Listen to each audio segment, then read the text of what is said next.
Hi, it's time for another verb of the day. Today's verb is impeach. Before we take a look at the definitions, I just want to note that all this week I've been trying to focus on verbs that are being used a great deal, discussing current events here in the United States.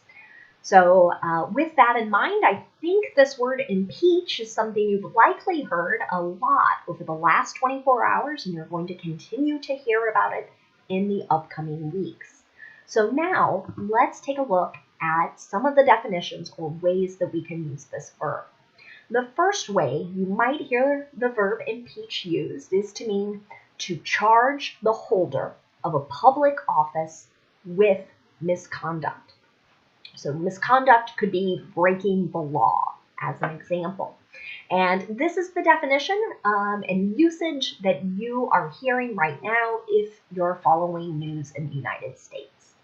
The House of Representatives is responsible for charging a holder of public office, like the president, with misconduct. And we'll look at some example sentences that focus on that in just a moment. A second way you might hear the verb impeach used is to mean to call into question the integrity or the validity of a practice. So this particular definition definitely is more connected to legal proceedings and legal matters. So I don't think this usage is something you're going to hear very often unless you're studying the law. So we won't focus so much on that usage today, but you can be aware of it. You should know that impeach is a regular verb. To make the progressive tense, all we're going to do is add ing to form impeaching. The past tense and participle forms of this verb are made by adding ed. The base verb, impeach, ends in this unvoiced sound. So our ed is going to make a T sound. Impeached, impeached, if you can hear it. You'll be happy to know I don't have any additional meanings or phrasal verbs that use impeach. That's going to allow us to focus on making sentences in the simple past tense and the present perfect with our verb of the day, impeach. You may remember that in the simple past, we are expressing that an action occurred at a definite point in time.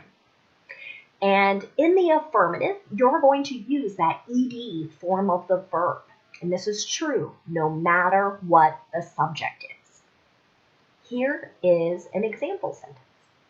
The House of Representatives impeached President Clinton in 1998. Now, if you're new to the United States and you've been following the news, you might think, oh my goodness, this is so unusual and bizarre. But this action has occurred in the past. So there are rules and expectations connected to all of it. If I want to make a negative sentence in the simple past tense, I'm going to use did not and then the base verb. So I'm not using that ed form when I make a negative sentence. Here is another example. The House didn't impeach President Obama. So this action of charging him with misconduct did not occur during his 8 years in office.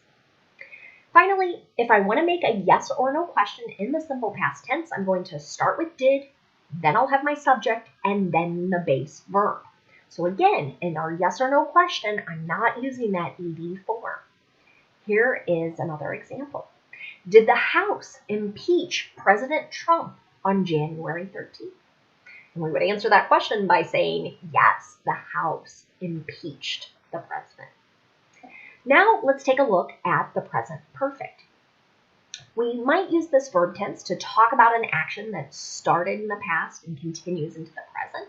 We might also use it to describe something that occurred at an indefinite point in time. So it's in the past, but we don't really know when, and that might not matter.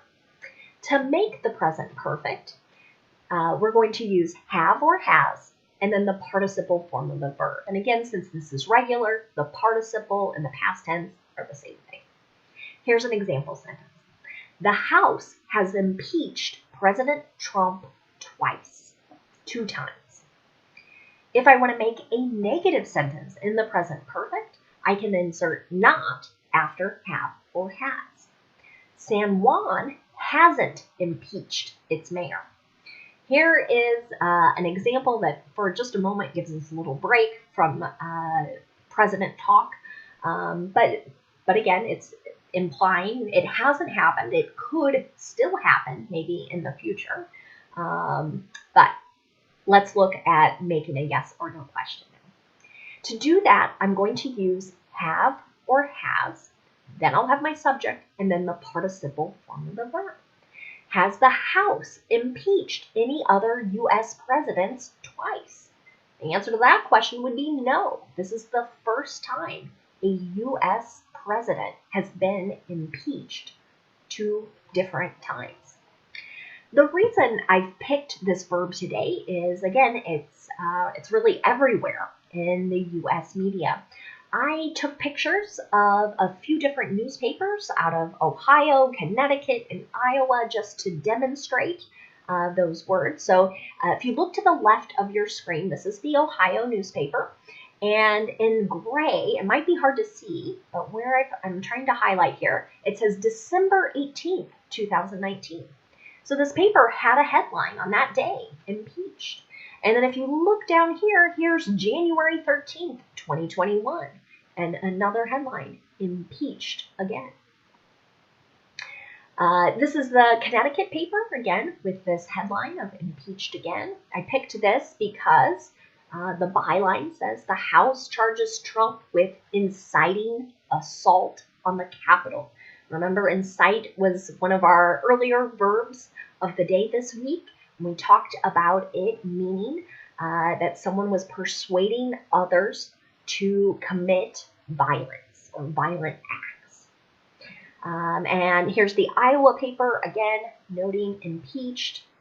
It's historic because it's never happened before that a president has been impeached twice. Also here in the byline, we have 10 call to oust. That would be remove the president.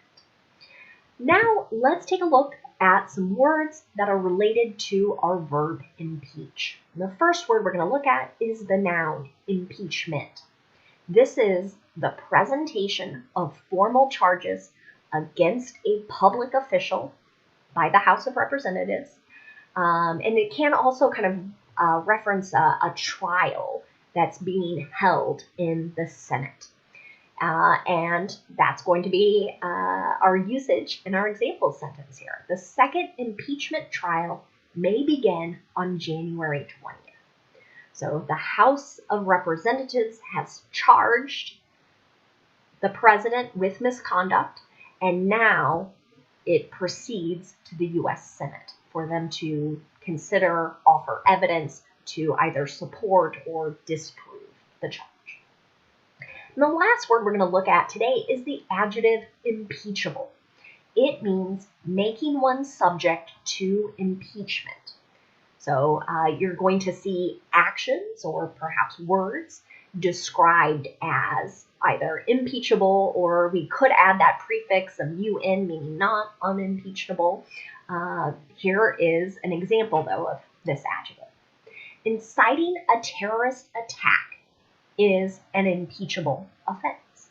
Statements like this were said throughout the day yesterday as the House debated whether to charge the president with misconduct. I hope this video has helped you better understand what's been occurring here in the United States and what may still lie ahead for us in the upcoming weeks. Thanks so much for watching today's video. I hope you have a great day.